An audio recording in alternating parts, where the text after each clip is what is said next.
اہم معلومات: دنیا کا پہلا قتل کس نے کیا؟ قابیل نے حابیل کا۔ علم الحساب کا آغاز کس نے کیا؟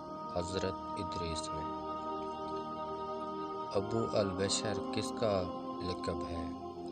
حضرت آدم علیہ السلام۔ قرآن مجید کے کل کتنے نام ہیں؟ 56۔ قابیل اور حابیل کون تھے؟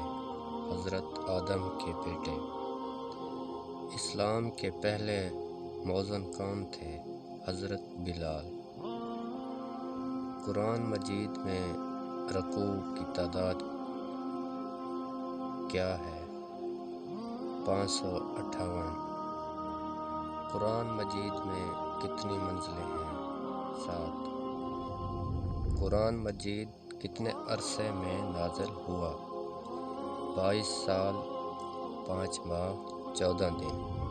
نماز جنازہ کا ذکر کس سورہ میں آیا ہے؟ سورہ توبہ میں۔ دنیا کا دوسرے پیغمبر کا نام کیا تھا؟ حضرت شیش علیہ السلام۔ واقعہ معراج کا ذکر کس سورہ میں آیا ہے؟ سورہ بنی اسرائیل۔